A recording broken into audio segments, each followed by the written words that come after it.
Praise the Lord. இயேசுவே நீரே என் சிந்தனை, இயேசுவே நீரே என் சொல், இயேசுவே நீரே என் செயல். Praise the Lord.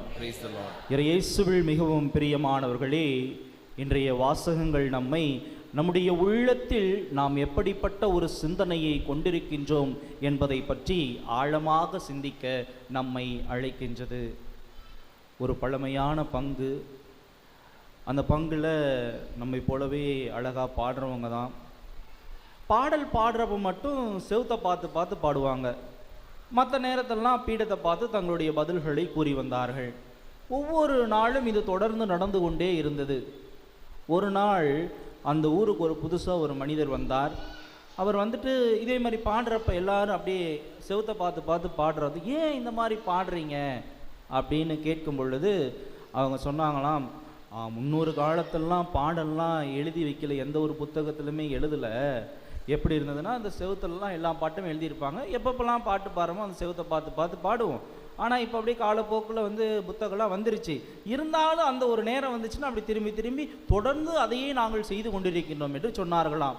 அவர்கள் தொடக்க காலத்திலே செய்து வந்த அந்த செயலானது ஒரு பாராட்டுக்குரியது. ஏதோ மனதிலிருந்து தவறாக பாடுவதற்கு பதிலாக அந்த செவரிலே எழுதியிருக்கின்ற அந்த எழுத்துக்களை பாடுவது நன்று.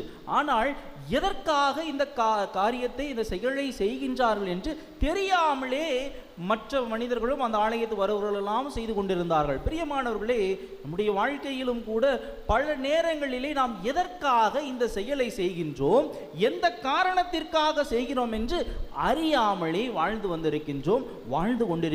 இனியும் பல நேரங்களிலே வாழக்கூடும். இன்றைய முதல் வாசகத்திலே சாலமோன் அரசரை பற்றி மிக தெளிவாக கூறுகின்றது. சாலமோன் அரசர் கடவுள் தன்னிடத்திலே உதித்த பொழுது, தன்னிடத்திலே வந்த பொழுது உனக்கு என்ன வர வேண்டும் என்று கேட்டார். அவர் உடனே சொன்னது, எனக்கு வெள்ளியோ பொருளோ பொண்ணோ எதுவுமே தேவையில்லை, ஞானத்தை மட்டும் கொடுங்கன்னு சொன்னார். அந்த ஞானத்தை சரிவர பயன்படுத்தி ஆலயத்தை அழகுற கட்டி அமைத்தார். இன்று அவர் பலிபீடத்தில் நின்று மக்களுக்கு வார்த்தைகளை எடுத்துரைக்கின்றார். சாலமோனின் பாடல் என்று நாம் பார்க்கின்றோம். ஆண்டவரின் ஞானத்தை பெற்றவர் இன்று பலிபீடத்தில் நின்று மக்களுக்கு எடுத்துரைப்பது என்பது மிகவும் ஒரு தவறான செயல் என்பதை நாம் புரிந்து கொள்ள வேண்டும். என்னதான் கடவுளுடைய ஞானத்தை சாலமோன் பெற்றிருந்தாலும் கூட குருக்கள் மட்டுமே செய்யக்கூடிய அந்த செயலை அரசர் செய்துவிட்டார். பிரியமானவர்களே, நாம் அனைவருமே குருத்துவத்திலே பங்கெடுக்கின்றோம். என்னென்ன குருத்துவத்தில் நம்ம பங்கெடுக்கிறோம்? பணி குருத்துவம் மற்றும் பொது குருத்துவம். நமக்கென்று ஒரு சில குருத்துவ பணிகள் ஒதுக்கப்பட்டிருக்கின்றன, குருக்களுக்கென்று ஒரு சில பணிகள் ஒதுக்கப்பட்டிருக்கின்றன. நாம் குருத்துவத்திலே பங்கெடுத்தாலும் நாம் செய்ய வேண்டிய செயல்களை மட்டும்தான் நாம் செய்ய வேண்டும். ஒரு உதாரணத்துக்கு, காரில் ஏறி எல்லாம் ஒரு குடும்பம் எல்லாம் ஏறி உட்காடுறாங்க, எல்லாருமே போயிட்டு இருக்கிறாங்க. யார் தான் கார் ஓட்டணும்? ஃபஸ்ட்டு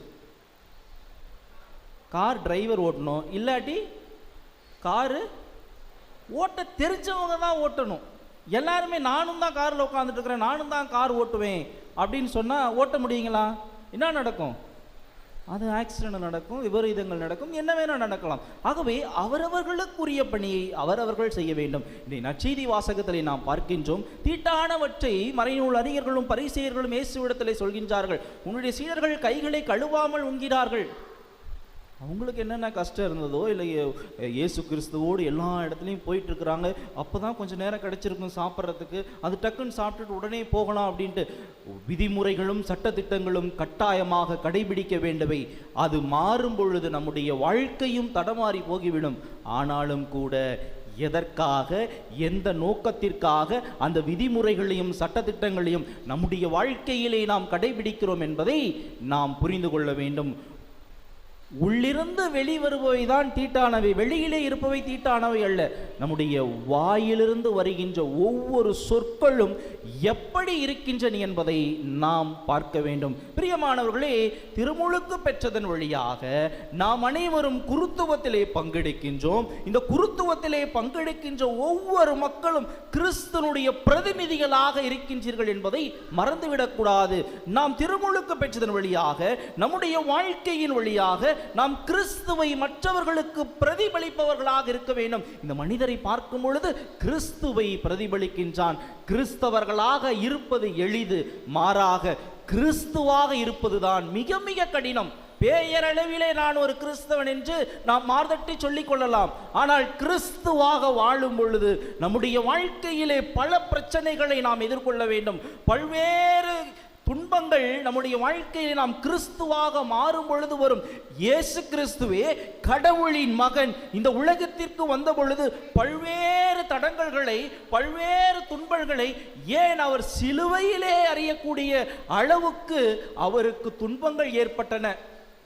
சாதாரண மக்களாகிய நாம், நமக்கு எப்படியெல்லாம் துன்பங்கள் வந்தாலும் அந்த சிலுவையிலே மரித்த இயேசு கிறிஸ்துவுக்கு சாட்சிகளாக நாம் இருக்கின்றோமா, சாட்சியாக இருக்க தயாராக இருக்கின்றோமா என்பதை நாம் ஒவ்வொரு நாளும் சிந்திக்க வேண்டும்.